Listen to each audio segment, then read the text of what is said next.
Ada saja gebrakan Abigail Ketelnya atau yang kerap disapa Yaya, putri dari Ririn Engkawati di bulan Ramadan ini. Tiba-tiba saja Yaya memiliki ide untuk berjualan takjil di depan rumahnya. Dan di hari keempat puasa ini, Yaya jualan pisang ijo seharga Rp20.000. Dan siapa sangka, jualan Yaya cukup laris manis.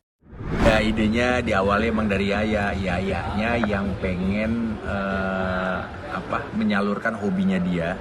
Dia tuh kalau di rumah suka masak-masak, ya bikin kue, bikin puding, bikin es buah, pokoknya apapun. Akhirnya dia pengen buka warung pas puasa. Ya udah, kita kasih aja menggunakan fasilitas yang ada di rumah seadanya gitu. Jadi memang kita support aja sebagai orang tua, terus Yayanya sama temennya punya ide bikin ini udah. Ya hari pertama itu adalah karya dari Yaya semua.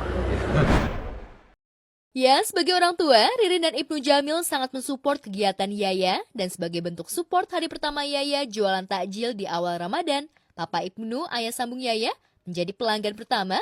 Lucunya saat Papa Ibnu memberikan uang Rp100.000, Yaya malah berceloteh tak ada kembalian. Beli. Saya mau beli. Beli semuanya bisa nggak? Nggak bisa. Oh nggak bisa. Kok nggak bisa? Nih. Bapak tadi ngasih uangnya berapa tadi? 100.000. Jadi kembalinya berapa? Nggak usah pakai kembali. Nggak kembalian? Nggak usah. Oke deh. Kan kau papa aku.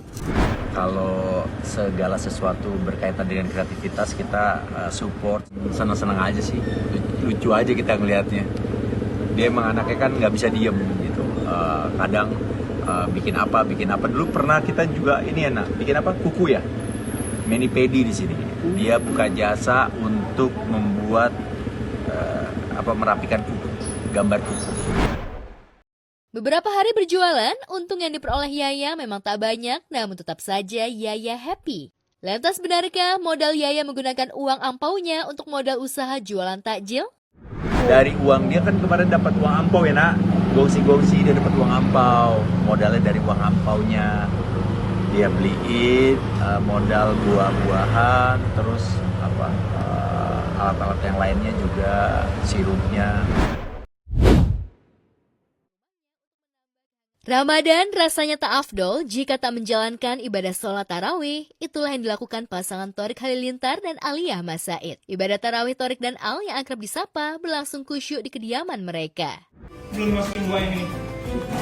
Buah ini masukin dulu deh. Ya. Udah buka puasa.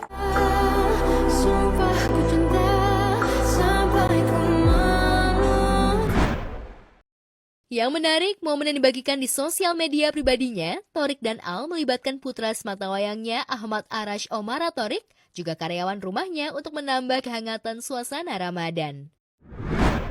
Untuk pertama kalinya, Baby Arash ikutan sholat tarawih bersama. Bocah 8 bulan itu terlihat anteng, tak menangis ataupun rewel selama sholat berlangsung. Dengan wajah polosnya, meski sesekali keheranan melihat aktivitas ibadah kedua orang tuanya, Baby Arash mampu bikin netizen meleleh akan tingkah pola manisnya.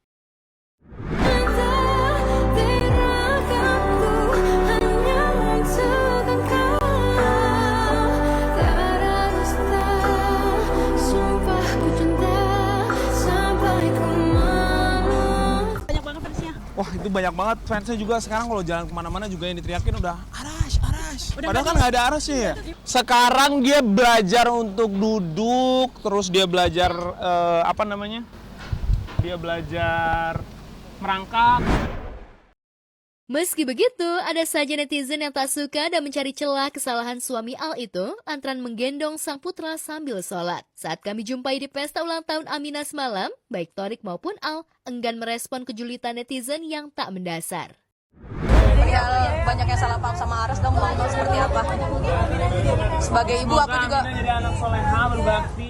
Nggak ada tanggapan soal itu. Kalau netizen biarlah berkomentar, nggak apa-apa.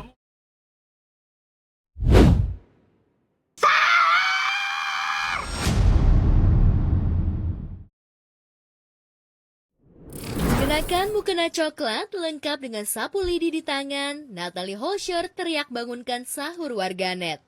Natalie sesekali menggebrak dengan sapu lidi. Natalie bak tengah membangunkan seseorang yang sulit dibangunkan ketika sahur. Kalau yang bangunin kayak gini sih, auto kabur. Bangun mata lo, jangan merem kelem. Bangun, sholat. Tidur mulu kerjaannya lo. Bangun. Masih tahu.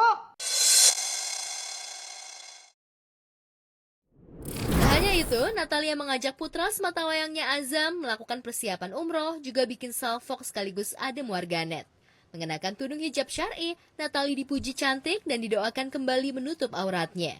Bahkan sikapnya kalem dan tak pecicilan.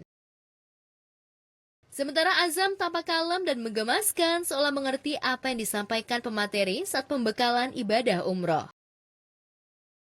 Oh, mau umroh? Masya Allah, Bunda.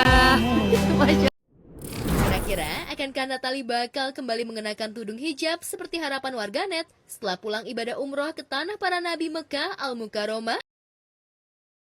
Apalagi ganjaran orang yang berumroh di bulan Ramadan sama seperti menjalankan ibadah haji.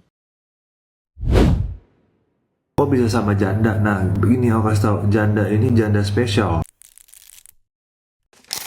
Gara-gara pernyataannya yang menyebut Sarwenda sebagai janda gadis dalam siaran langsung akun sosmednya, Giorgio Antonio jadi bulan-bulanan netizen.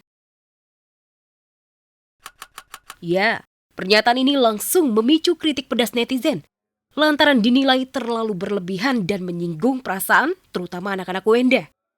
Meskipun sempat memberikan pembelaan, jika apa yang dilontarkan Gio karena tidak memperdulikan masa lalu sang kekasih.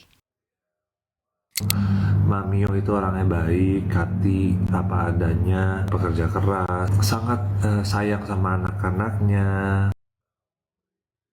Sejumlah warganet yang kesal pun mempertanyakan, apakah Gio memikirkan dampak ucapannya terhadap Thalia dan Tania yang kini sudah beranjak besar?